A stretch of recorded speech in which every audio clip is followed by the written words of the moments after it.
통일지층에서 근무시키면. 예, 최근에 정치본색 시작하겠습니다. 오늘 함께할 세 분 소개해드립니다. 박관천 전 청와대 행정관, 김준일, 김민하 시사평론가 세 분 나오셨습니다. 안녕하세요. 예, 안녕하십니까. 예, 방송 들어가기 전에 아주 뜨거운 이야기를 했었는데 그 이야기는 좀 이따가 예, 지금 뭐 별로 저 초반이라서 많이 안 들어오셨는데 아주 중요한 이야기입니다. 예, 이게 지금 저 국회에서도 이게 공식적으로 좀 밝혀졌으면 좋겠는데요. 지금 말씀하신 내용이나 이런 것들은 오늘 또 중요한 일이 있죠. 홍장원 전 국가정보원 1차장 증인신문 있고요. 이진우 수방사령관, 전 수방사령관, 여인영 전 방첩사령관 다 이제 탄핵 심판 5차 변론기일 해서 오늘 2시 30분부터 쫙 증언을 하는데 이게 윤석열한테 유리할 리는 없는 거 아니에요. 그렇지. 전부 윤석열은 거짓말쟁이, 네. 김용현은 거짓말쟁이, 인성 바닥. 저는 요새 이런 거를 좀 이야기를 많이 했으면 좋겠어요. 이 사람들의 자꾸 이제 검사 출신들이랄지 우리가 그 고위 관료 지냈던 사람들 최상목 씨까지 다 포함해서 말하는 건데 공무원의 제1 요소는 인성이고 도덕성이고 정직함입니다. 정직함 말고는 그거를 대체할 수 있는 다른 어떤 공무원의 필수 불가결 조건이 없어요. 그렇죠. 그게 첫 번째입니다. 예, 예. 정직해야 돼. 예, 예. 국민들한테 정직해야 돼. 근데 윤석열이는 그냥 거짓말을 수천 번을 한 것 같아요. 지금까지. 그리고 그거를 국민의힘의 국회의원들도 다 알아. 근데 이 인간들도 공무원들이야. 그쵸?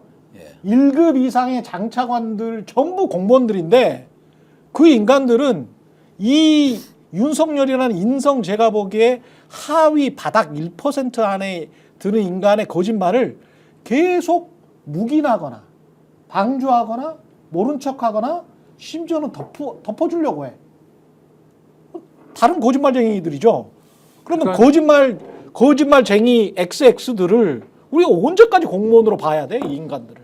그냥 끌어내려야죠. 그러니까 어제 윤석열 공소장이 김용현 공소장보다 한 10장에서 20장 정도 긴 게 이제 나오지 않았습니까? 그렇죠. 그 보니까 뭐 인터넷 신문이나 이런 데 신문의 인터넷판 이런 데는 뭐 전문이 공개가 되고 뭐 난리가 났는데 예.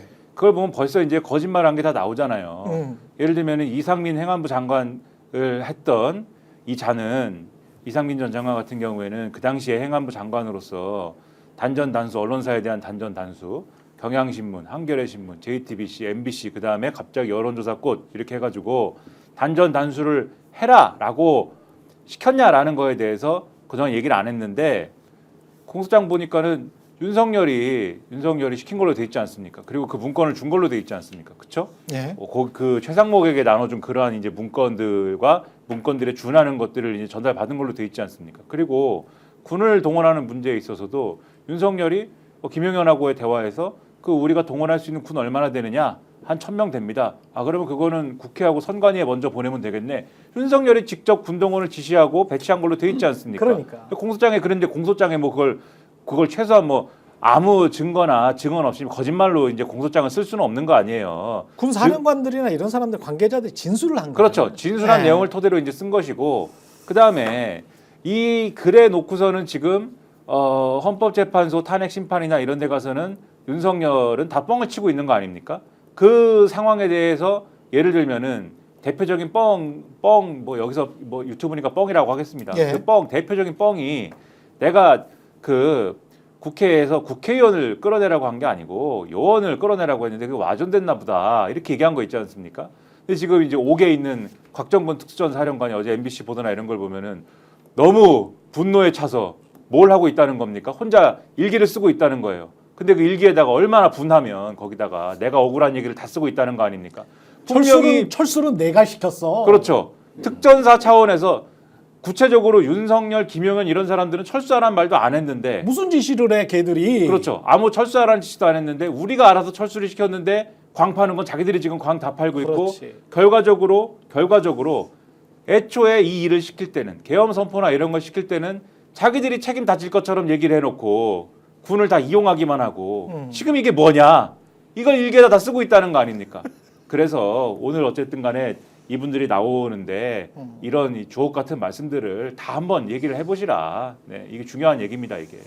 빠져나갈 방법이 없는데 자꾸 이런 식으로 저 구치소에나 가서 윤석열을 만나가지고 또 개인적으로 만났다는 것도 말이 안 되잖아요. 누굽니까? 윤성동이라고 할 뻔했네. 권성동이나 권영세나 나경원이면은 사실은 간판이잖아. 완전히 지금 현재에도 원내 대표고 뭐 이렇지만은 간판이잖아. 근데 그 간판들이 가가지고 대통령이 이렇게 이야기합디다. 라고 전달해 주는 게 이게 상식적인가? 그 이제 네이버에 이제 개인 자격으로 이렇게 검색을 해보면은요, 이제 작년 8월달에 기사가 나옵니다. 예. 일본의 관방장관이 개인 자격으로 신사 참배했다. 일본 방위상이 그러네. 야스쿠니 신사 참배는 개인 자격이었다. 뭐 이런 게 나와요. 그러네. 그 사람들이 아무리 개인 자격으로 간다라고 해도 메시지라는 거는 결국은 뭐 당연히 공직을 가진 사람이 간 거잖아요. 그러니까 우리가 열받지. 개인 자격이 어디 있습니까 세상에. 그것도 관방장관 하기 전에 갔었다. 국회의원 아니었을 때 갔었다. 뭐 이런 식으로 변명이라도 하거든. 근데 이 사람들은 원내대표고 대표야. 그 개인 자격이 어디 있어 거기에. 그리고 개인 자격으로 간 거면 그러면은 최소한 아무도 모르게 가든지 아니면은 가서 예를 들면 진짜 개인 자격으로 갔다라고 우기려면 믿지 않죠 전혀 우리는 용납 안 되는 얘기입니다 그것조차도. 그렇죠. 근데 우기려면 우리가 거짓말을 하더라도 성의가 있어야 되잖아요 최소한. 그 차원에서 말씀드리면 우기려면은 개인 자격으로 갔기 때문에 우리는 개인적인 대화만 했다. 그래서 잘 계시냐, 식사는 잘 하시냐, 그리고 나는 뭐 얼굴이 좀 상했다, 뭐 이런 얘기만 하고 왔다. 그러니까는 무슨 얘기했는지는 나는 얘기도 안 하겠습니다. 그냥 개인적인 얘기했기 때문에 기자 여러분께 할 말 없습니다. 이렇게 얘기를 해야죠. 근데 애초에 그렇지. 갈 때부터 뭐라고 했습니까? 기자가 물어봤습니다. 가면은 분명히 또 윤석열이라는 사람이 옥중 정치 하려고 여러 가지 메시지를 낼 텐데 그거 어떻게 하려고 그럽니까? 그랬더니 권영세 비대위원장 뭐라고 그랬습니까? 현직 대통령도 정치인이기 때문에 정치적인 메시지를 내는 거는 뭐 당연하지 않을까요? 이렇게 얘기했습니다. 그리고 실제 갔다 와서 뭐라고 그래요? 윤석열이 우리가 분열되지 않아야 되고 하나로 돼가지고 당이 하나가 돼서 국민들에게 희망을 줘야 되고 그놈의 2030 청년, 제가 2030 청년들을 모욕하는 게 아니라 윤석열이 언급하는 그놈의 2030 청년들에게 희망을 줘야 2030 된다. 청년들이 네? 본인들 편이라고 생각하나 봐. 그러니까 그런 식으로 2030 청년들을 또 타겟팅해가지고 2030 청년들에게 희망을 줘야 된다. 근데 이 얘기가 뭡니까? 당이 만약 분열을 한다면 지금 뭐 때문에 분열을 하겠어요? 만약 분열한다면 윤석열을 버려야 되냐 말아야 되냐 갖고 우선 분열할 거 아니에요. 그렇죠. 근데 윤석열이 뭐라고 하는 거예요? 단결해라. 단결해야 돼. 이건 무슨 얘기입니까? 절대 날 버리면 안 돼. 혼날 줄 알아. 근데 이 얘기가 아직도 먹힌다. 국민의힘에. 여기서 개인 자격이 뭐냐 하는 얘기가 헛소리라는 게 다 드러나는 거죠. 저는 어제 있잖아요. 갔다 오셔가지고 다 개인 자격 갔다 그랬었죠. 갔다 그랬는데 그 윤석열 씨가 안에서 하는 말을 그대로 또 대변을 해요.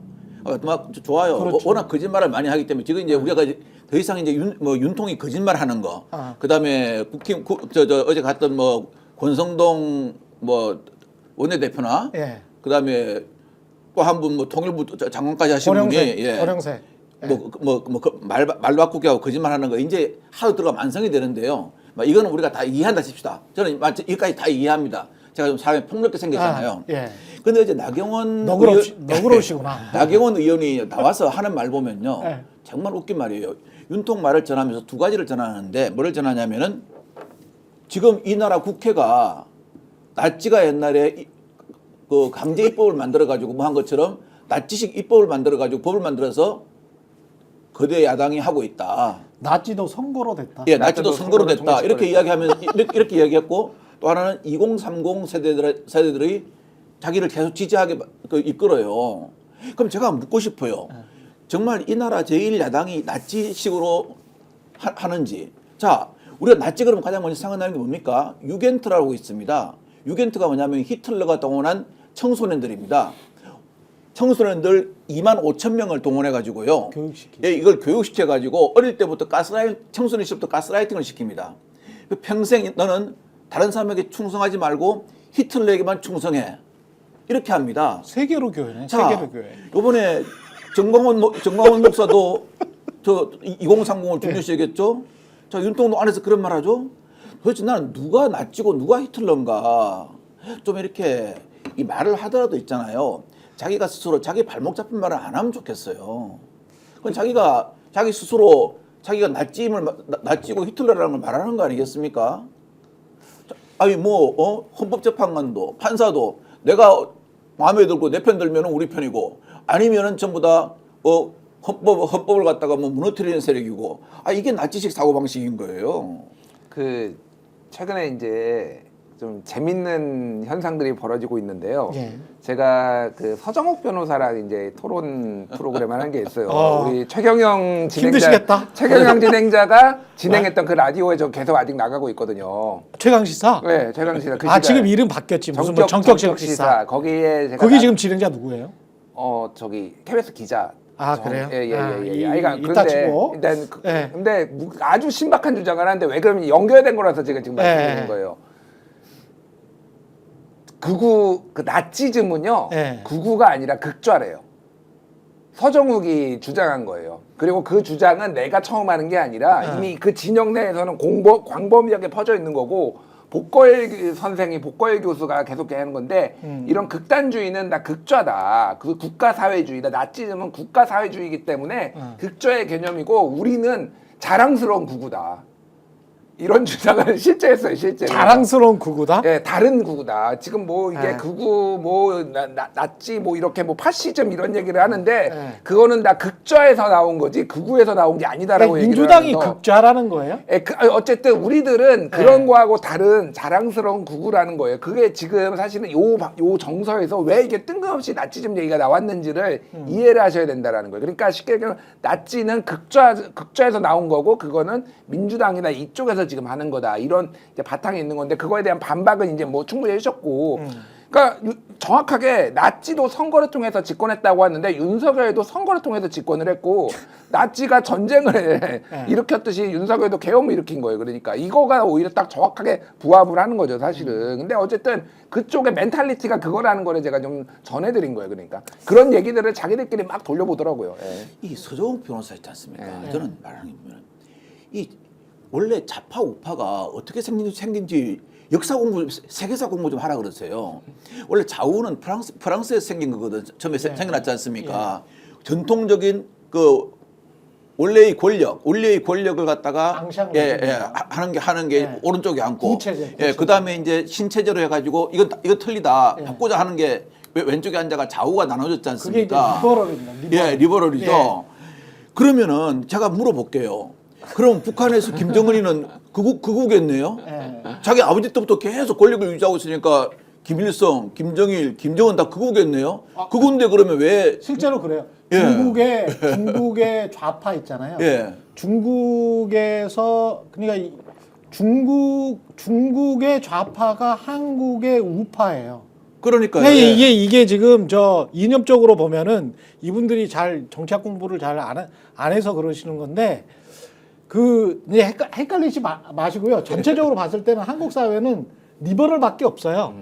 리버럴밖에 없고 리버럴 안에 자유주의자들 안에서 리버럴 우파와 리버럴 좌파가 있었어요. 그것까지는 제가 인정해요. 그런데 지금 저 정광훈 목사랄지 윤석열 씨가 주장하는 거는 리버럴 좌파나 우파 안에 들어가 있지 않고요. 영어로 말하면 데비에이션이에요. 그냥 여기 정상분포 안에 있지 않고 플러스 마이너스 3.1%에 있는 이상한 애들 있잖아요. 이상한 애들. 정상분포 안에 있지 않은 이상한 애들의 이야기를 하는 거예요. 이 사람. 그게 뭐 다 극우죠. 그런 것들이 그런 게 예를 들면 국가주의나 뭐 이러한 뭐 국가주의라고 하면은 너무 좁아 보이니까 내셔널리즘이나 그렇죠. 이런 것에 어떤 권위주의나 이런 것에 의존하면은 그거를 극우라고 하는 건데 근데 이분들이 말장난을 계속 하는 게 그렇죠. 가령 과거에 이제 자유민주주의 얘기할 때도 예를 들면 왜 자유민주주의라는 용어를 고집하냐라고 하면은 아니 세상에 민주주의라고 불리는 것들이 인민민주주의도 있고 뭐 하지 않느냐 북한도 민주주의라고 자기들이 한다라고 그렇죠. 주장을 하면서 인민민주주의를 우리가 배격해야 되기 때문에 우리를 특별히 자유민주주의라고 한다 이렇게 주장을 했거든요. 근데 북한이 그럼 저 이렇게 묻고 싶은 거예요. 그러면 북한이 민주주의라는 걸 지금 인정하는 겁니까? 북한은 민주주의가 아니지. 독재잖아요. 독재지. 근데 자기들이 민주주의라는 이름을 붙였다라는 이유로 지금 거기는 민주주의일 수 있다는 주장을 자기 모순이거든요. 그게. 말도 안 되는 이야기. 그러니까 나치가 플레임이 국가사회주의 노동자당인가 뭐 이렇잖아요. 그렇지. 근데 그거는 거기도 민주주의 들어갔었어. 그래. 그거는 맞아. 독일어를 이 번역을 해갖고 그런 거고 그 시대에 그 맥락에서 자기들이 붙인 이름이 사회주의가 들어갔기 때문에 그런 거고 그렇죠. 그 시대에 그 나치라는 사람들은 그 독일 사회에서 공산주의자들을 때려잡자고 하던 사람들입니다, 실제로. 그래가지고 네. 3인당이 있고 나치가 있고 공산당이 있고 뭐 이랬는데 여기서 그 당시에 공산당은 실제로 코민테른의 지도를 받던 공산당이 있었던 것이고 그 나라에 또 전통 있는 좌파의 제2인터내셔널에 같이 있던 3인당이 있었던 것이고 완전히 나치가 있고 이제 등등이 그 당시 바이마르 공화국이잖아요. 있었던 것인데 나치들이 공산주의자를 때려잡자고 하던 거고 3인당이 좀 애매했어요. 근데 이 공산당이 3인당하고 힘을 합쳐서 같이 나치를 때려잡자고 했어야 되는데 공산당이 그게 아니고 우리의 주적은 원래 3인당이야. 왜냐하면 3인당하고 분파 싸움을 하고 있었기 때문에 나치를 별로 신경을 안 썼거든요. 그래가지고 나치가 그 틈을 타서 힘을 키워가지고 3인당도 밀어내고 공산당도 때려잡고 그래가지고 공산주의자들이 아차하는 순간에 나치들한테 다 당해버렸다. 이게 이제 그 당시에 공산주의자들이 우리가 잘못한 것 같아라고 생각하는 그 교훈입니다, 이게. 예. 그러니까 나치가 만약에 이 교훈에서 얻어질 수 있는 바가 나치가 극좌다라고 하면은 독일이라는 사회는 다 좌파밖에 없습니까? 아니 그러면 근데 정당이 이거 약간 좀 이제 우부터 좌까지 다 좌입니까 그러면은? 너무 독일이 좌일입니까 그러면? 김민하 평론가의 수준은 너무 높기 때문에 제가 이렇게 간단하게 말씀을 드릴게요.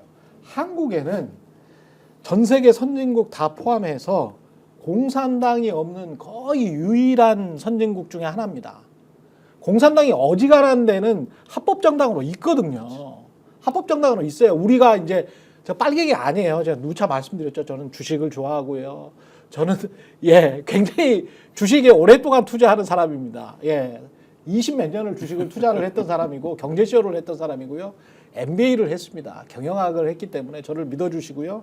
저는 빨갱이가 절대 아닙니다. 저는 굉장히 싫어해요. 그리고 대학교 다닐 때도 심지어는 저는 NL이고 PD고 아무것도 안 했어요. 안 했습니다. 저는 임종석 가라도 아니야.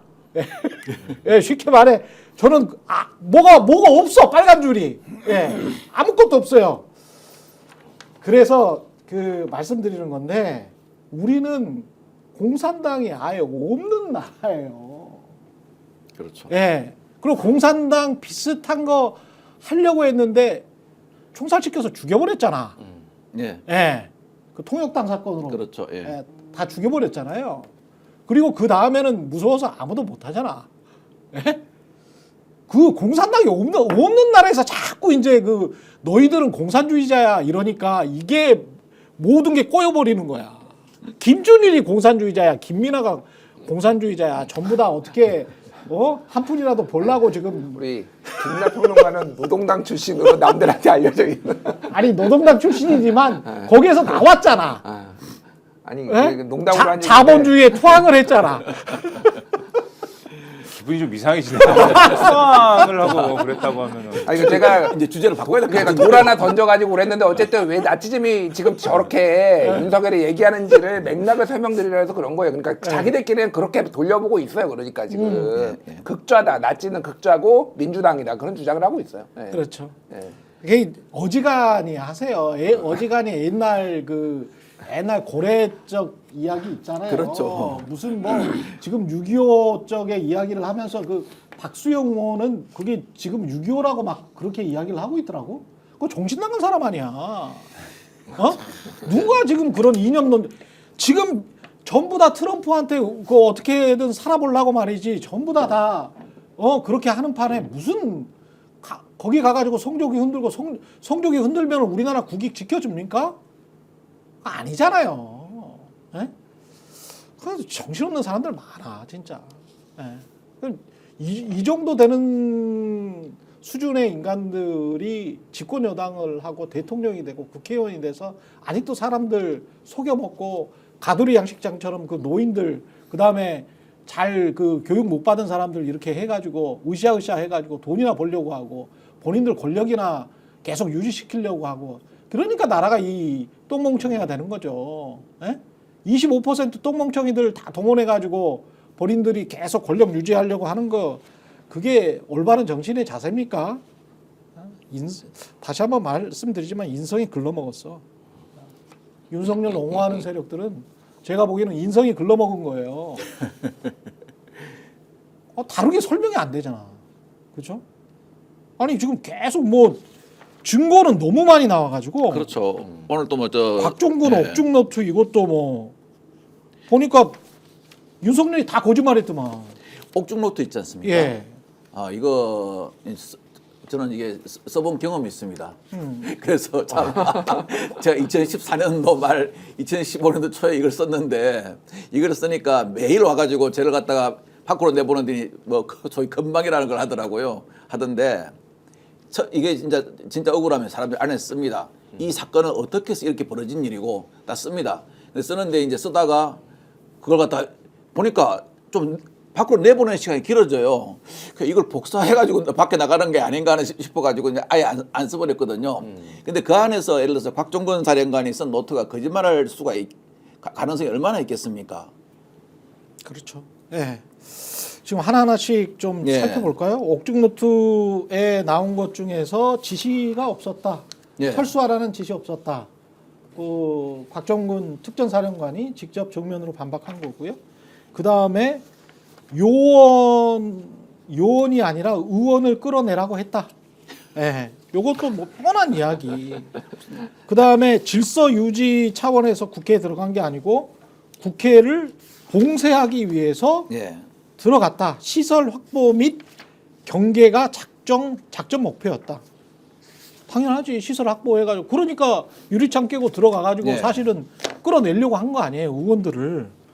어디서 국민들을 바보하러 하나. 전부 거짓말만 하면서 이 인간들이 진짜 우리가 민주적이고 평화로우니까 제가 그 다음 말이 윤석열식이었으면 이 인간들 팍 잡아다가 수집소에다 넣어가지고 그냥 다 족쳐버려. 노상원이처럼 이런 말이 나와야 되거든. 근데 제가 착하고 인성이 좋으니까 그런 말이 안 나오는 거예요. 아니 네. 그 정치인들하고 뭐 다른 사람들 다 이렇게 수거 대상이라고 그러잖아요. 예. 수거해가지고 어디로 보낸다 그럽니까? 백령도, 실미도, 연평도로 보낸다 그래요. 그렇죠. 아니 무슨 실미도 2 영화 찍을 일이 있습니까? 거기 보내게? 그리고 한번 생각을 해보세요. 이제 노상원 그 정보사령관 이야기 나오겠지만 그 준비한 거 보면요. 살벌하대. 진짜. 아니 이거 닛바라는 게 뭘 썩는 겁니까? 예전에 손톱 뽑을 때 쓰던 거 아닙니까? 그리고 야구방망이하고 복면을 가린다고요. 사람이라는 것은 그래요. 이게 혹시 국정원 감찰조사실 가보셨습니까? 거기 못 가봤죠. 예, 감찰조사실 가면은 모든 게 흰색으로 되어 있습니다. 벽도 흰색, 모든 게 흰색이고 책상도 흰색입니다. 아 그때 한번 그래서 사람의 머리를 갖다 맞다, 하얗게 맞다, 만들어버리는 이게 심리학적으로 심리지압이라 그러거든요. 그래서 국정원에서 그때 예. 그 징계당했던 사람 거기에다 그렇습니다. 가둬놓고 예. 24시간 동안 눈 계속 뜨게 해놓고 잠 못 자게 아니, 그리고 해놓고 그 그냥 하얀 방에다가 가둬놨었거든. 2평, 3평 되는데 가둬놓은 것도 아니고 그냥 앉혀둡니다. 맞아. 그러면 머리가 하얘지고 아무 생각이 없어집니다. 맞아. 그거는 한번 보도된 적이 있어요. 예, 그런 식으로 하는데 이거는 보면 더한 것 같아요. 제가 왜 그 말씀하냐면 사람의 눈이 안 보이잖아요. 눈을 갖다 안 대로 가려버리잖아요. 그러면 사람은 극한 공포의 나락으로 떨어집니다. 그 시간이 길어지면 길어질수록. 그래서 옛날에 보면은 막 눈을 가리고 고문할 때 하는 게 많이 나오잖아요. 왜냐하면 눈을 안 가리고 있으면 상대방이 나한테 가해질 위험력을 알아요. 때문에 내가 심적인 대비를 하는데 그렇지. 이걸 언제 가해질지 모르니까 사람이 그대로 심리가 피폐해지거든요. 아니 그런 거 하려고 그렇게 준비를 해놨다 그러잖아요. 손톱을 뽑아버리려고? 아니 그 닛바가 어디에 쓰겠습니까? 그 보면은 도구 보면 정말 끔찍합니다. 근데 노상원 지금 수첩에 예. 나와 있는 수거 대상하고 수집소도 보니까 예. 이게 딱딱 떨어지는 게 백령도, 실미도, 연평도죠. 백령도, 실미도, 연평도, 그다음에 오리, 예. 오음리, 혈리. 오음리, 혈리가 양구 쪽에 있는 게 있더만요. 근데 양구군청은 계엄 당일날에 장악을 했었잖아. 네. 그렇죠. 그게 이게 딱딱 떨어져. 떨어져요. 네. 맞아, 떨어져. 또 하나 떨어지는 게 하나 있어요. 네. 제가 오늘 여기서 처음 공개를 해볼까요? 아, 이게 제목을 굉장히 좀 중요한 내용이에요. 지금 말씀하신 그 지금 비아폰 이야기 계속 나오죠. 비아폰 이야기 나오고 예, 있습니다. 특전사령관도 대통령으로도 비아폰으로 지시를 받았다. 수방사령관도 비아폰으로 지시를 받았다. 비아폰은 언제 쓰는 거냐면요. 이거는 딱 하면 국가 예산으로 사가지고 대통령실에서 쓰는 겁니다. 근데 뭐 비서실이고 장관이고 어디고 간에 주는 비아폰은 전부 다 총괄 관리를 대통령 경호실, 경호처에서 합니다. 경호처 관리본부라는 곳에서 하거든요. 그러면 국방부에서 주는 그래서 국방부에 있는 국방장관이나 뭐 합참총장이나 누구한테 주는 것도 다 거기서 관리를 합니다. 대통령 예. 경호실에서 예, 예. 그러면 뭐가 있냐면 거기에 보면 거기에 그래서 그 메인 서버가 있거든요. 예. 거기 뭐가 있냐면은 불출대장이라는 게 있습니다. 불출대장. 예, 이거는 반드시 그거는 갖다 쓴다. 예, 그리고 이제 고정적으로 지급되는 게 있고 예비적으로 지급되는 게 있습니다. 이제 수시로 지급되는 거. 예. 그걸 갖다 우리가 테스트폰이라는 얘기를 하거든요. 테스트폰. 참 이런 말씀까지 드리면 그러는데 제가 이런 말씀 안 드리려고 그랬는데 와, 이게 진짜 참 안 나온 거 돼요. 보면 황당해요. 이 12월 3일을 며칠 안 앞두고요. 비아폰이 몇 개가 불출이 됩니다. 12월 3일 며칠 앞두고 예, 예, 예. 비아폰이 몇 개가 불출이 몇 돼요. 개가 예. 불출이 됐다. 그러니까 예. 꺼내서 누군가한테 줬다. 예. 그런데 보면은 그 뭐 특전사령관, 수방사령관은 비아폰으로 자기 연락을 받았다고 이야기했죠. 예. 대통령 지시를 받고 장관 지시를 받았다고 했지 않습니까? 그랬죠. 그게 보면 어떻게 돼 있냐면은 이렇게 기록돼 있어요.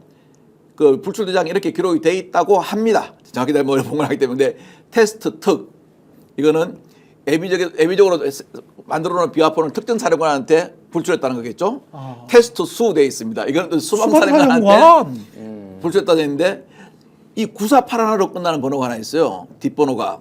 9481. 그러니까 예. 비아폰의 번호. 예, 비아폰 번호가. 9481. 예. 근데 이거는 테스트 예 돼 있습니다. 예. 예. 즉 예비역한테 지급됐다는 거예요. 이 누구요? 예비역한테. 예비요? 예. 노상원. 오 마이 갓. 노상원이 예비역이잖아요. 그러니까. 이거 이런 일이 있으면 안 됩니다. 이거 지금 수사를 안 하고 있는 것 같은데 이 철저하게 수사해가지고 밝혀내야 됩니다. 그리고 그 이후에 그런 말도 있습니다. 김성훈 차장이 뭐 그 비아폰 불출대장을 갖다가 파기하고 삭제하려고 그랬는데 안에서 엄청난 반대를 받았다는 말도 있어요. 이거 빨리 이거 자료 제출이나 증거 보존 절차해가지고 압수수색 일정을 받아가지고요. 이 자료에 비아폰 불출 대장에 대한 것만이라도 빨리 증거 보존 신청을 해야 됩니다. 지금 경호실 직원으로부터 제보를 받으신 거예요? 갑자기 라고 말씀을 하실 수는 없습니까? 하여간 제보를 받으신 거죠. 예. 그러면 테스트 특, 테스트 수, 테스트 예. 예라는 게 불출 대장에 지금 적혀 있다. 적혀 있다는 거죠. 그래서 뭐 테스트 특, 테스트 수는 이해갑니다. 특전사령관, 수방사령관은 이미 자기가 다 이야기했지 않습니까? 그렇죠. 나 비아폰으로 이래가지고 이런 지시 받았다. 그러니까 테스트 예 그래가지고 설마 그랬습니다. 저는 예전부터 약간 그 생각을 좀 이게 와. 누가 그런 말을 하길래 좀 설마 그래도 아무리 간이 커도 이미 옷을 벗은 민간인 아닙니까? 전 정부 사령관이거든요. 그렇죠. 그리고 이 사람이 겨우 모의 아주 악랄한 모의에 이 사람이 저 소위 말하는 헤드뱅커였지 않습니까? 그렇죠. 그래서 저는 야 설마 했는데 이게 이제 그런 말이 지금 나오기 시작합니다. 노상원은 그것도 번호도 뒷번호가 9481납니다. 번호까지 나오기 시작해요. 아니, 구사 그러니까 팔아라는 이게- 뒷번호까지 이거- 나왔습니다. 예. 지금. 이거 있잖아요. 예. 수사해야 됩니다. 그러니까요. 이게 그러니까 되게 이제 중요한 말씀을 해주셨는데 이거를 전체적으로 좀 그림을 보자면은 지금 경호처 차장에 대한 경찰이 구속 시도를 했는데 지금 검찰에서 계속 반려를 했잖아요. 예. 좀 미비하다. 그래서 이제 뭐 압수수색을 하고 있는데 경호처 같은 경우에는 제대로 압수수색을 하려면은 또 이제 국가 보안 시설이니까 또 안 되고 이게 지금 도돌이표 같은 거거든요. 결국은 이게 지금 특검을 가야 되는 이유 중에 하나인 거예요. 지금 왜냐하면은 비와폰을 이번 최근에 쓴 사람들은 다 진짜로 적극적으로 수사 대상이 돼야 되는데 우리가 다 알려졌다시피 김건희 썼고 이상민 행안부 장관 이상민도 썼다요 지금 행안부 장관 중에서 쓴 사람이 없어요 지금 근데 그러네요. 이상민이 썼어요. 네. 그리고 지금 노상원까지 썼다라는 거 아니에요. 네. 그러니까 사실은 이들이 어떤 관계인지도 밝혀내야 되는 거예요 이게 그 비아폰을 왜 쓰게 했는지. 왜 쓰고 했는지 김건희는 하도 뭐 사고를 치니까 뭐 비아폰이라도 쓰십시오 했는지 내가 그건 모르겠으나 어쨌든 이게 지금 계엄하고 정말 관련이 없을까? 이상민이 그 저기 경찰 가서 진술한 내용이 뭐였냐면은 윤석열이 이렇게 그날 계엄 당일날 얘기했더니 김건희도 모르는데 내가 화낼 것 같은데 내가 이렇게 했어. 그렇지. 그걸 정말 믿을 수 있을까? 이상민이 한 얘기를? 그리고 김용현은 그때 국무회의 때 찬성한 사람도 일부 있었다라고 했는데 나머지는 싹 지금 다 반대했다라고 그렇죠, 주장하고 그렇죠. 있잖아요. 이게 지금 수사가 안 되고 있어. 왜냐하면은 맞습니다. 검찰이 지금 수사를 지금 밑으로 쫙 내려갔어요. 지금 경찰 지금 압수수색 이제 압수수색하고 지금 내 국방부 압수수색하고 이러고 있는데 사실은 위에부터 내려와야 되거든요. 근데 윤석열은 했어 어쨌든 뭐 수사가 하여튼 구속기는 했어. 근데 그 다음에 안가회동을 한 게 지금 이상민 행안부 장관 12월 예. 4일 날 예. 이상민 행안부 장관, 법무부. 이완규 법제처장, 예. 김주현 민정수석, 박성재 법무부 장관인데 이 4명 중에 3명이 휴대폰을 바꿨고요. 안가회동 한 다음에 그건 뭐 언론 보도 그렇죠, 나왔잖아요. 그렇죠. 예. 이상민은 비아폰 썼고 안 바꾼 사람 이상민은 비아폰 썼고 그리고 이 사람들은 다 검찰 선배고 한 명 그러니까 이상민은 이제 충안구의 이제 법조인이고 저 판사고 수사가 안 돼요. 수사가 이들은 그러네. 이 특검을 그러니까 꼭 가야 되는 이유가 이런 거예요. 지금 이것까지 해가지고 같이 비화폰까지 같이 털어봐야지 이게 큰 그림이 그렇죠. 최종적으로 나오는 거예요. 그러니까 예. 이게. 제가 조지호 경찰청장 비하폰 받았었어요? 안 받았죠, 이 사람도. 이 사람만 직업 대상일걸요. 자, 아. 제가 그 중에 하나 짚고 넘어갈게요. 아까 우리 김평론님께서 지금 이제 우리 저 시청자들로 아주 좋은 지적이었습니다. 네. 형소법 110조, 111조에 돼 가지고 국가안보시설 중요시설에 대해서 저 뭐고 압수수색이 제한이 되잖아요. 이걸 피할 방법이 있습니다. 압수수색 영장을 갖다가 비화폰 통화 불출 내역, 그다음 언제까지 비화폰 통화 내역, 송발신 내역, 그것만 압수수색 영장을 해가지고 압수수색 영장을 보내는 겁니다. 우리가 안 가는 게 아니고 왜냐하면은 이거는 형사소송법 110조, 111조가 적용되는 것은 특정 장소에 대한 거거든요. 그 장소를 들어가 가지고 다른 걸 볼까봐 못 가게 하는 거고 만일 이 압수하고자 하는 물건 자체가 국가 중요 기밀이면은 법원에서 영장을 제한합니다. 근데 법원에서 영장을 발부받아가지고 법원에서 영장 나왔으니까 예전에 박근혜 전 대통령 하는 식으로 너희가 제출해라. 단 거짓말로 제출하면 너희들은 위계에 의한 공무집행 방해죄로 우리가 추가 입건하겠다. 그렇지. 이 압력을 해가지고 저는 이걸 보내야 된다고 생각하고요. 그 다음에 저 행안부 장관 이상민 장관 있잖아요. 저는 그 요번에 제일 웃긴 사람이 윤석열 대통령, 김용현 장관, 행안부 장관이라고 그러는데 행안부 장관의 말바꿈에 대해서는 제가 좀 이따 다시 또 다른 행안부 장관? 예, 예. 다른 게 있으면 말씀을 드릴게요. 예. 이 사람이 자 12월 3일 날 개업이 났죠. 그다음에 12월 16일 날 와가지고 뭐라 그러면 경찰에 나오거든요. 나와가지고 뭐라 하냐면은 나 끝까지 반대했다.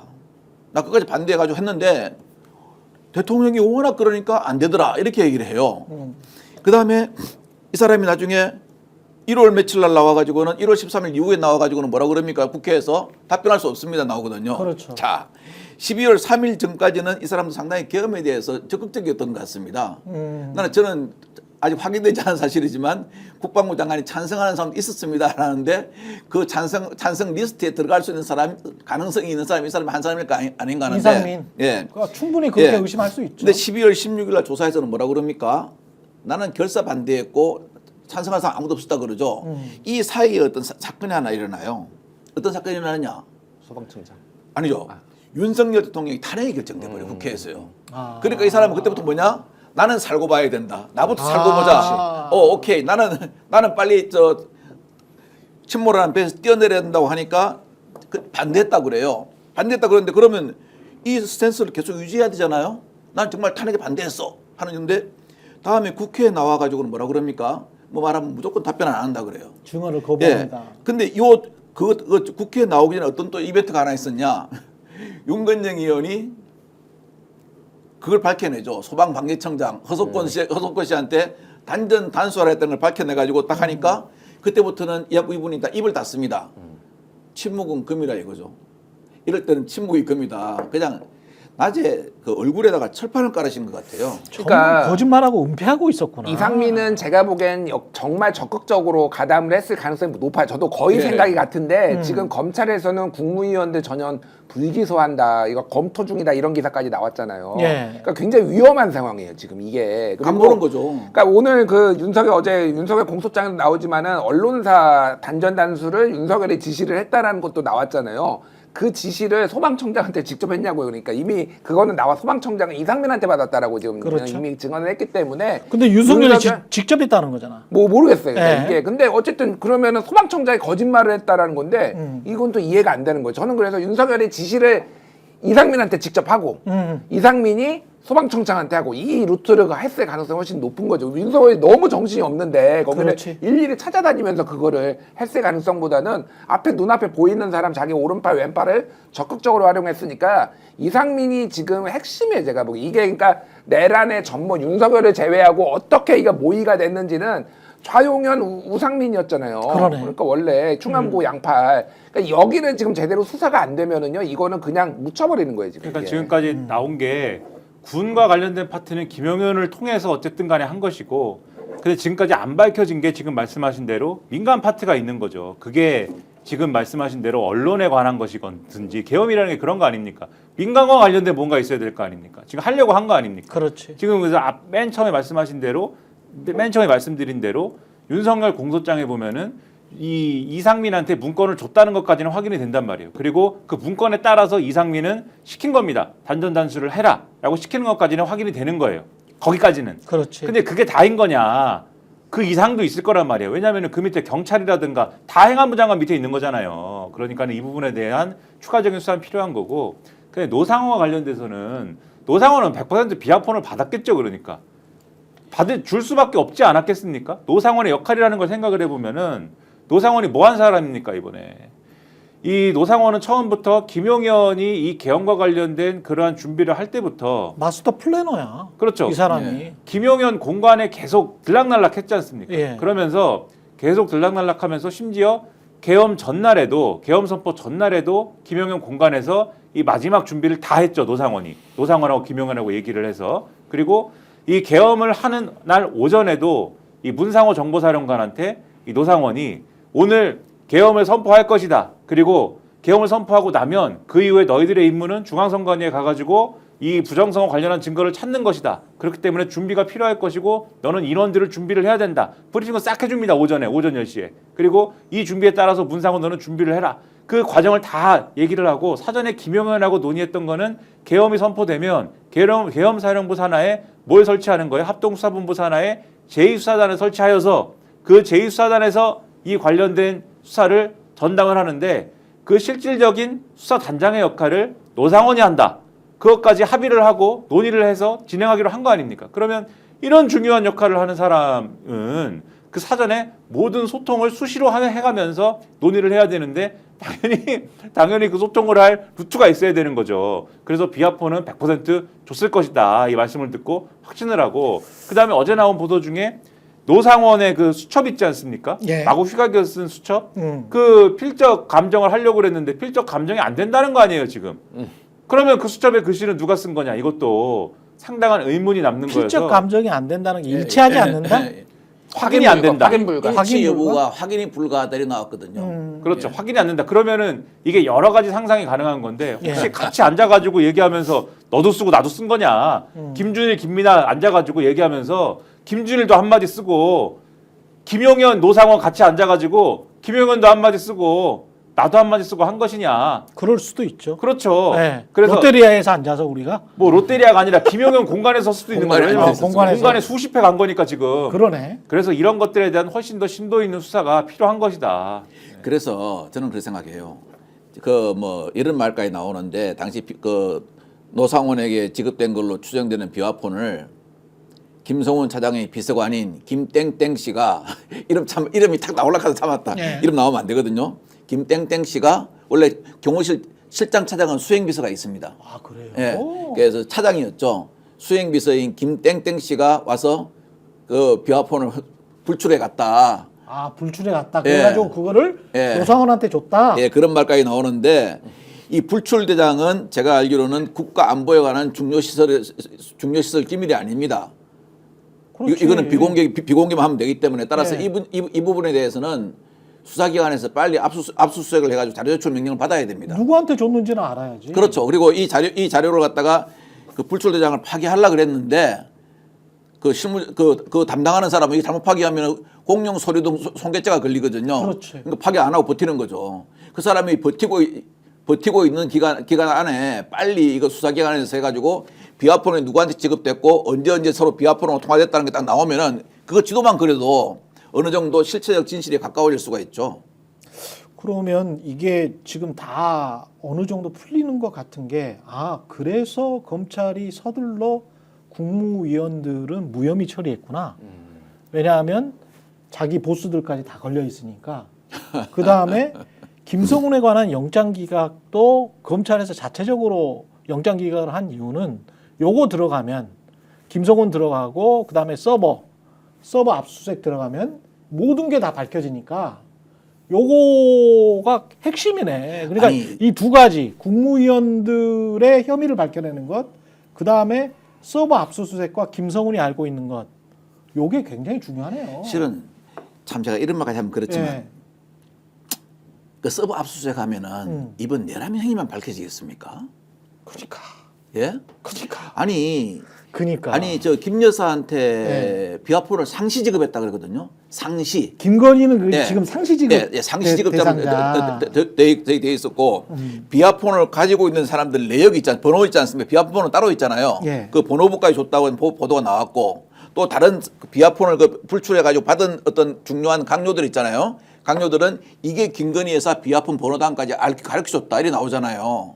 그러니까 전화 받아라 그랬지. 예, 전화 받으라고 했다고. 전화 받아라고 그랬어. 야, 자, 김건희 비하폰이니까 전화 예, 받아라 그랬거든. 예. 자, 그랬으면은 이건 뭡니까? 결국 김건희라는 사람이 계속적으로 국가 중요 안보에 관한 사항에 대해서 이 비화폰을 받은 국가 중요 안보를 관리하는 강요들하고 계속적으로 업무적 통화를 했다는 결론밖에 됩니까? 국무위원들이 왜 여사 전화를 받아? 그러니까 최순실보다 한 3단계, 4단계 위에 국정농단이에요. 그러니까 아니, 김건희 국정농단. 이거는 이제 소름 끼치는 이거는 농담들이네. 김성훈이가 나와서 국회에서 한 말이거든요. 예. 국회에서 자기도 모르게 자백을 해버린 거예요. 야, 재밌구만. 그러면 이 비하폰이 통화 내역이나 뭐 이런 것들이 밝혀지면 뭐 그냥 나라가 뒤집어지는 거네요. 제가 보기로는 이 내란 혐의보다 더 재밌는 것도 있을걸요. 그렇겠습니다, 이게. 근데 이게 이제까지 김건희 또는 윤석열의 사적 핸드폰, 그러니까 검찰총장이나 코바나 콘텐츠 일할 때부터 썼던 핸드폰으로 가지고 뭐 진보 언론사의 기자들이랑 통화하고 막 이랬었잖아요. 근데 그거는 완전히 아주 그 새털 같은 거네. 아니, 예? 진상을 이 정권의 진실을 밝히려면 이런 거는 한 100분의 1밖에 안 되는 거고 비하폰에 많은 게 들어가 있겠구나. 혹시 기억나십니까? 앞에 우리가 박근혜 정부 때 국정농단 사건 수사할 때 정호성 비서관이 폰을 몇 개 가지고 있었던 거 기억나시죠? 몇 개 가지고 있었어요? 그때 뭐 4개인가 가지고 나왔잖아요. 정호성이. 예. 그래가지고 수사 결과 나와가지고 하나는 뭐 최 여사한테 하는 거 녹음하는 거고 또 하나는 또 다른 데 통화하는 거고 이렇게 나왔잖아요. 뭐 부속실장이 그 정도 폰을 갖고 있으면은 그래도 부속실장은 자기는 이제 밑에서 일하니까 번거롭잖아. 많이 갖고 있으면요. 그렇죠. 그런데 아주 핵심에 있으면은 정말 안 들킬 폰 하나 정도는 갖고 있지 않겠습니까? 그게 비화폰이죠. 근데 자, 비하폰 고청 감청 안 되죠. 상대방이 녹음하려면 녹음도 안 됩니다. 근데 비하폰에 서버가 있다라는 거는 그 예. 서버에서는 녹음이 되는지 안 되는지는 모르겠네요. 서버에서는 제가 알기로는 뭐 이렇게 문자 메시지나 이런 내역은 나와 있는데 이게 이제 제가 알기로는 주로 보면은 수신 발신 내역만 나와 있고 수발신 내역만 나와 다른 있고. 거는 일체 기록이 안 되는 걸 알고 있습니다. 근데 이 수발신 내역도 그 비하폰 서버 메인 서버 용량이 그렇게 크지가 않습니다. 예. 폰 개수가 제한되어 있기 때문에 그리고 이 우리 핸드폰 이거 하나보다 비화폰 하나가 그 메인 서버에 차지하는 용량이 엄청 큽니다. 왜냐하면 여러 가지 암호기기를 넣어놓기 때문에요. 그렇기 때문에 이게 어떻게 되냐면은 이게 선입 선출이라고 예. 빨리 된 그 기록부터 해가지고 기록 차차치 지워집니다. 몇 개월 정도밖에. 예. 그러면 지금 계속 저렇게 놔두면요 기록은 계속 지워지는 거예요. 김성훈이는 그걸 노린 거구나. 통신특기입니다. 이거 알고 있습니다. 그래서 제가 하는 말이 맨날 그거예요. 그걸 노린 거야. 빨리 증거보전 신청해가지고 언제부터 언제까지 기록은 그 삭제되면은 수발신 내역, 발신 수신 내역을 갖다가 따로 프린트 해가지고 보존을 해두든가 아니면은 다른 메모리에 추가 장치를 해가지고 그걸 갖다 증거를 보존해놔야죠. 지금 계속 이제 지워지는 거지 않습니까? 계기는 이유가 있었네. 그 지금 말씀하신 게 맞는 게 제가 옛날에 SK텔레콤 그 취재를 할 때도 똑같이 의료 기록이 혹시 통신사 서버에 그 저장이 되는지에 관해서 혹시 몰라서 예. 깊게 한번 취재를 한 적이 있었거든요. 근데 그쪽에서도 그 이야기를 하더라고요. 서버의 용량이 한계가 있는데 우리가 미쳤냐? 그렇죠. 야, 그 암호화된 의료 기록도 암호화돼 있고 암호화된 의료 기록은 뭐 하여간 기한이 있더라고요. 기한이 있는데 예, 굉장히 기한이 짧아. 있습니다. 짧아가지고 그냥 날려버려야 돼. 본인들도 왜냐면은 서버 용량 때문에 못한다 그러더라고. 그래서 이제 그렇게 그 답변을 받았었는데 이게 똑같은 시스템이겠는데 그러니까 개기는 이유가 있었구나. 시간을 끌면 과거의 기록들이 없어지는 거군요. 그렇죠. 없어지는 거죠. 예. 와, 이 검찰이랑 이놈들 경호실 거의 짠 듯하네. 이런 식으로 돼버리면 비아폰을 썼던 인간들의 혐의는 증거 불충분이 되는 거죠. 그렇지. 와, 이제 조금 클리어가 되네. 이 인간들이 왜 시간을 끌 합당한 이유가 있었구나. 합리적인. 그러니까 무엇보다도 어제 윤석열 공소장에 나오지만 윤석열과 이 비상계엄의 어떤 그 관련이 있는 자들은 상당 부분은 여기 상당 부분이라는 건 물론 밝혀져야 할 부분들이 훨씬 많지만 검찰이 보기에 그리고 수사기관이 뭐 나머지 수사기관들이 보기에 어떤 사람들은 기소가 가능한 거죠. 뭐 노상원을 기소를 못 하겠습니까? 윤석열을 기소를 못 하겠습니까? 기소를 할 수가 있는 건데 판도라의 상자가 열리면은 이 사건이 아니라 지금 말씀하신 대로 여러 사건이 다 부담스러운 것들이 다 손에 들어오는 거 아닙니까? 그게 싫은 거 아닌가 이런 말씀하신 대로 그런 그러네. 추측을 충분히 할 수가 있는 거죠. 충분히 그러네. 최상목이 길을 쓰고 거부권을 행사하는 이유가 거기 이제 처음 뭐 이게 계속 논리들이 바뀌었잖아요. 근데 네. 마지막에는 민주당에서 이제 뭐 다 받아줬잖아요. 그러니까 해줄 수 있는 거 다 해주니까 마지막에 나오는 게 윤석열이 기소돼서 재판이 진행되니 지켜보자라고 특검을 거부를 그러네. 했잖아요. 그러니까. 근데 거기에 빈 공간에 남아 있는 거는 윤석열 빼고 이 밑에 크게 내란 모의했던 그러네. 사람들은 그냥 덮어주고 가자라는 거예요. 거기에 본인도 들어가 있는 거예요, 사실. 그러네요. 그러네요. 이게 뭐 비화폰 발수식 내역을 갖다가 수사기관에서 열면은 있지 않습니까? 제가 말씀드린 대로 이번에 내란 사건만 있는 게 아니고 그렇지. 참 여러 가지가 고구마 줄기처럼 줄줄 딸려 나올 수가 가능성이 저는 너무하다는 거죠. 그리고 노상원이나 김건희는 영적으로 통했을 수가 있기 때문에 비아폰도 서로 통했을 수가 있어요. 왜냐면 성향이 비슷하잖아. 나올 수 네. 있죠. 서로 통화한 기록이요. 그렇죠? 예. 그러면 노상원과 김건희가 통화했다는 거는 그 통화 내역 자체만으로도 발칵 뒤집힐 일이거든. 그럼 계엄을 사전에 알았다라고 볼 수밖에 없는 거죠. 그렇지. 그러니까 그거밖에 해석이 안 되는 거죠. 그렇지. 그러니까 이게 사실은 통화 내역 자체도 엄청 중요하구만요. 그게 제일 중요합니다. 예. 네. 원래 수사할 때 가장 기본이 그 휴대폰 통화 내역하고 대포폰 사용 내역 발견하는 것, 그 안에 있는 각종 메신저 내역만 하면은 수사가 거의 반 이상 끝났다 그럽니다. 그걸 서로 싹 조합해 보면은 딱 나옵니다. 예. 그러네. 영건희님이 김건희가 국정을 들쑤시고 돌아다녔다는 기록이 나오는 건가 그렇게 말씀하셨는데 그럴 것 같아요. 충분히 그러고도 남을 정권이기 때문에. 아니 안 그러면 왜 각각 장관들한테 김건희 여사의 비화폰 번호를 가르쳐주고 이 전화가 여사 전화니까 받으라고 하겠습니까? 그렇지. 그리고 김건희 여사가 전화할 일이 없으면 왜 각 다른 장관들 뭐고 그 비화폰 가지고 있는 사람들 전화번호를 이 폰은 누구 번호라고 말해주겠습니까? 알겠습니다. 그리고 단전 단수와 그다음에 저는 강남 본부 있잖아요. 한국은행 강남 본부.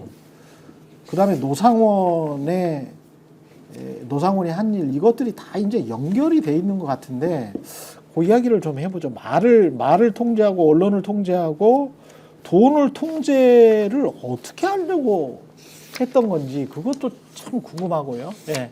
잠시 광고 듣고 그 말씀 좀 이어가겠습니다. 인터넷 신규 가입할 때 최대 48만 원, 인터넷 가입과 동시에 현재 쓰고 계신 휴대폰의 통신사만 변경해도 추가 최대 30만 원이고요. 정수기 렌탈 최대 30만 원, 무려 합하면 108만 원이 됩니다. 혜택을 3년마다 받으실 수 있으니까요. 약정 끝나셨다면 꼭 신청하시기 바랍니다. 현금 사은품 혜택 원치 않는다. 55인치 삼성 TV 선택 가능하시고요. 1670-2571 상담하시거나 네이버 인터넷 비교원 검색하십시오. 스픽스 또는 최경령의 정치본색 유튜브 채널 말씀해 주시면 가입할 때 현금 비밀 혜택과 함께 할수록 더 큰 혜택 4만 원 모바일 상품권을 지인 추천할 때마다 드리고 있습니다. 새해 이벤트 혜택 더 드리고 있으니까요. 놓치지 마시기 바랍니다. 그리고 근저 화한, 추가 화환. 윤석열 씨가 이게 탄핵이 확정이 되면 전국 어디든 3시간 이내에 배달이 가능한 추가 화환 전국 꽃배달입니다. 배송 완료할 때 주문자에게 배송 완료 인증 사진도 당연히 완료 즉시 전송해 드리고요. 3단 화환의 가격이 초특가 43,000원부터 시작을 합니다. 굉장히 싸네요. 이렇게 싼 곳은 처음 보는데 43,000원. 유튜브 스픽스 보고 주문한다라고 하면 또 시크릿 할인이 추가되고요. 전국 꽃배달 필요하신 분들 1688-3525 화환뿐만이 아니고 동서양난, 관엽, 꽃바구니 많은 제품을 취급하고 있습니다. 1688-3525 1688-3525 저장해 두셨다가 365일 지구가 멈추지 않는 이상 운영 중입니다. 필요하시면 전화하시면 되겠습니다. 일단은 단전 단수 하는 거는 언론을 통제하려고 한 거잖아요. 한겨레 경향, 예? 뭐 이런 언론 통제하려고 여론조사, 꽃, MBC, JTBC, KBS는 빠졌어. KBS가 왜 빠졌죠? KBS는 개헌 방송하려고 스탠바이도 하고 있었다 의혹이 있잖아요. 그러니까 통제할 필요가 없었다라고. 통제할 필요가 없었다라고. 통제는커녕 네. 바로 국영방송 체제로 가야 되는데 통제를 왜 합니까? 거기를 활용을 해야 되는데. 거기는 활용을 해야 되니까 단전 단수가 필요가 없다. 얘들은 말려 죽이려고 했다.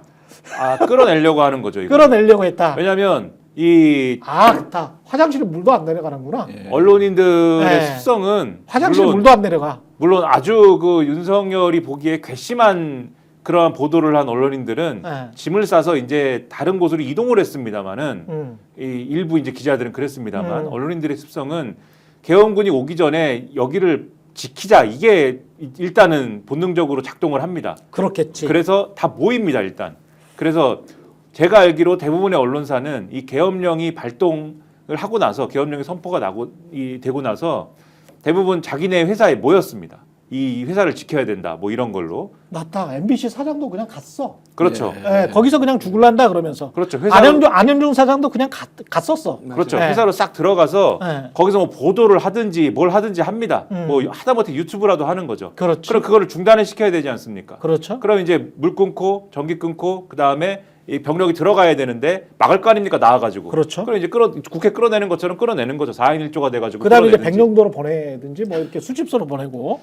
이제 뭐 수용 시설이 얼마나 될지는 모르겠으나 어쨌든 끌어내고 뭐 거기를 뭐 무력화 시키는 걸로 사실은 1차적인 목적은 달성이 되는 거죠. 그 문재인 정부 때 청와대 들어간 행정관급 이상이면 행정관이 5급 아니에요? 예, 5급 이상입니다. 이게 지금 수백 명일 텐데 그 공무원들까지도 늘공들 아니에요? 그 사람들은 그냥 의혹도 많습니다. 그냥 어흥도 예, 많죠. 예. 어쩌다 공무원 된 사람들도 예. 있고 늘공들도 많고 그런데 아니 하여간 그때 청와대 들어간 사람들은 다 수집소로 보낼 계획이었던데. 그래서 저는 이 수집소로 예. 뭐 실미도, 연평도, 백령도 아예 그 섬 하나를 봉쇄시켜 가지고 아니 무슨 뭐 거기도 무슨 옛날에 영화에 나온 무슨 뭐 감옥을 만들 일이 있습니까? 실미도처럼 예. 하려고 했던 것 같아요. 참 이 사람들의 그런 어떤 머릿속에 상상이 있지 않습니까? 참 전부 다 보면은 과대망상증 환자들 같아요. 그러니까 삼천교육대 비슷하게. 예. 아니 군이라도 가본 사람이 삼천교육대를 이야기하면 이해라도 되겠지만 의무복무도 안 하신 분이 삼천교육대를 이야기하면 삼천교육대가 뭔지 알겠습니까? 그렇지. 무슨 3년제 교육대학도 아니고 안 그렇습니까? 그렇지. 그거 그렇게 생각해 보면 이게 진짜 모든 계엄이나 내란이나 이런 것들이 계획적이었고 계속 하려고 했다. 어제도 말씀드렸지만 지역 계엄사 화상회의를 그 다음날에 하려고 했다는 거 아니에요, 김영은이가. 예. 그거는 뭐 행정부하고 사법부를 군이 딱 장악한 다음에 야 너희들 어떻게 뭐 이거 지금 지시하려고 그랬던 거 아니에요? 그러니까 그쵸? 엊그제 그 홍준표 시장이 나와서 얘기했지 않습니까? 자기도 대구 시장이지만 네. 그 뭐 54단 사단장 밑으로 들어간다 이 계엄 선포되면은. 그렇지. 그런 이야기 어제 어느 방송에서 토론에 나와서 하셨거든요. 사단장이 예. 시장도 되고 그다음에 그렇죠. 거기 시도지사가 되는 거죠. 예. 대구 지법의 부장판사라 법원장도 되는 거잖아요. 예. 사법 행정권 다 들어가는 겁니다. 입법 빼고요. 입법 그쵸. 빼고 다. 예, 입법 빼고 사법 행정권 다 들어가는데 입법만은 안 들어가게 되는 거죠. 와. 그래서 이번에 국회에 어마어마하다, 진짜 병력을 생각해보면. 투입한 게 국헌을 물러한 국헌 물러의 목적이 딱 떨어지는 거죠. 사단장이 이걸 다 하는 거예요. 60년대, 70년대도 아니고 생각해보면 엄청난 거예요. 그 다음에 이제 천주교 정의구현 사전단을 비롯해서 종교인들도 그러니까 이렇게 많이 필요했던 거야. 수집소도 많이 필요하고 벙커도 많이 필요하고 그러니까 중간에 가다가 이제 죽여버리고 이제 예. 백령도 인근에서 배도 침몰시키고 뭐 이럴 생각이었던 것 같아요. 저는 이걸 이 공수장에 나온 사안을 보면요. 예. 그 홍장원 차장이 이번 기회에 싹 다 잡아들이라고 지시를 받았다 그러지 않습니까? 그렇지. 그 싹 다 잡아들이라는 지시를 받았다는 게 이해가 갑니다. 그 양반이 이 말이 거짓말이 아니구나. 천주교 정의구현 사장까지 있지 않습니까? 그거 보면은 뭐 종교인 뭐 없어요. 그냥 내 눈에 거슬리는 거는 전부 다 이번에 싹 다 잡아들여 이 말씀 아니겠습니까? 그런데 하나님 믿는다는 교회에서는 일부 교회에서는 또 저짓거리를 하고 있으니까 말이죠. 미친 자들이 많아. 예. 제대로 믿고 있지도 않으면서 사이비 이단들이 판치고 있으니까 정말 큰일이에요. 그리고 저는 그 종교적 지도자를 떠나가지고 어떤 사회적 적어도 어른이라면은 예. 그 2030 세대 있지 않습니까? 한참 우리 그 사회의 주축이 되기 위해서 커나가는 세대를 범죄자 만들고 자기는 그 뒤에 숨어서 나는 얘들이 범죄 시작하기 전에 모든 걸 다 끝내고 집에 와서 싸우고 있었어. 이렇게 뒤에 숨는 건 저는 비겁하다고 생각합니다. 그렇지. 지금 그거나 군통수권자가 범죄 나와가지고 나는 잘 모르지. 다 네가 했지. 다 네가 했지. 그러니까 어떤 사람은 예 그러고 아마 오늘 나오는 사람은 그럴 겁니다. 아니 그러면 내가 돌았습니까? 그걸 내 맘대로 하게 이렇게 이야기할 거 아니겠습니까? 그러니까 정광훈 같은 자도 경찰이 지금 보고 있다고는 합니다만은 그 전에 유튜브 영상이나 발언했던 내용들을 면밀하게 분석을 해서 내란 선전선동 혐의에 관해서 입증을 해야 돼요. 이런 인간들이 다시는 이상한 소리 못하게 입증을 해야 이게 따끔한 사법적인 처벌이 돼야 이게 그리고 이거 가지고 장사하는 거잖아 사실은. 그러니까 이게 얼마나 웃기냐면은 예. 뭐 이거 좀 최근에 보도도 나왔는데 지들끼리 막 싸우기 시작했어요. 이게 이 돈 냄새 이게 그러니까 막 동원된 사람도 있거든요. 그렇죠. 이게 지금 막 뭐 얼마 몇만 원 줄게. 몇만 원 줄게 이렇게 나온 사람도 있고 그래서 먼저 떨어져 나간 게 신남성전대인가 그쪽에서 우리 2030들 이용만 해먹고 무대에는 젊은 애도 올리고 그러더니 우리 안 가 그러더니 이제는 여의도파하고 광화문파가 지금 나눴다라는 거잖아요. 광화문파는 정광훈이고 여의도파는 또 다른 사람 지들끼리 지금 이거 책임 소재 가지고 뭐 수사망 좁혀오니까 제가 지금 비겁하게 또 회피했다. 그러니까 원래 처음부터 사실은 돈 냄새 맡고 더 딸려들었는데 이게 문제가 생기니까 자기들끼리 싸우는 좀 한심한 모습이에요, 진짜. 그렇습니다. 예. 이 진짜로 기독교인들도 아니에요. 그러니까. 예. 전부 이단들입니다. 예. 제 생각에는 그렇습니다. 제 주장입니다. 예. 저는 사입이라고 생각합니다. 진정으로 하나님을 믿는 입장에서 저는 목사라는 자가 하나님하고 맞먹으려고 그러는데 그게 하나님 사이비이자 이단이죠. 까불지 마가 뭐예요? 그러니까요. 진짜. 까불지 마가. 정말 정광훈처럼 오만하고 폭력적인 언사를 하는 인간이 어떻게 목사 타이틀을 감히 참 한심합니다. 예, 대통령이 뭐 그런 사람이었으니까 뭐. 근데 마지막으로 제 시간이 지나긴 했는데 왜 한국은행 강남본부를 굳이 탁 집어가지고 거기를 점령하려고 했을까? 내가 강남본부 다시 한번 검색을 해봤거든요. 가가지고 뭐가 없던데? 저도 그냥 아니 그게 무슨 메인 서버가 하나 있다고 들은 것 같거든요. 메인 서버가 있다. 예. 한국은행 강남 지역 센터인가 본부에 있지 않습니까? 예. 그냥 91년 11월 설치 이래 금융기관의 예금, 대출, 외국환 관리 등 다양한 업무를 통해 한강 이남 서울 지역, 강남구, 강동구, 관악구, 동작구, 서초구, 송파구, 경기도 과천시의 경제 발전을 위하여 노력하여 왔습니다. 이렇게 돼 있어요. 지금 가보니까. 근데 이거하고 제가 이제 굳이 맞추려면 마이너한 거긴 합니다만은 대통령 옆에 있었던 사람이 줬다고 하는 그 문건, 기획재정부 문건에 예. 그 비상 입법기구 만들어라. 그렇죠. 예. 국회에다가 돈 주지 말아라. 그거하고 한국은행 강남본부 과천하고 무슨 상관이 있나? 혼자 이런 생각까지 해보고 있다니까. 이게 무슨 상관이 있지? 아니면 FIU 있잖아요. 예, 예. 돈 거래가 이제 4천만 원 이상인가 제 기억에 그런데 아, 예, 금융정보 분석. 금융정보 예, 분석원. CTR 현금 이상거래 말씀하시는 그렇죠. 거죠. 제가 FIU 근무했거든요. 그렇죠. 예. 그 FIU의 핵심 기능이 혹시 강남본부에 있나? 아니 FIU 자체에 메인 서버가 있습니다. 그렇죠? 예. 그 이상하단 말이야. 왜 강남본부지? 그 메인 서버 이해를 관리비가 못하겠어. 1년에 한 수십억 나가죠. 그렇죠. 예. FIU를 장악하는 거는 의미가 있어. 의미가 있다고 봐요. 예. 거기 통제하고 돈 왔다 갔다 하고 뭐 이런 거는. 근데 왜 강남본부지? 예? 굳이 뭐 비상 입법기구나 뭐 이런 거를 굳이 강남본부에서 할 일은 없잖아. 과천을 통제한다고 해서 군인들이 무식해가지고 그냥 통제권이 이쪽 관할구역이니까 강남본부를 한 건가?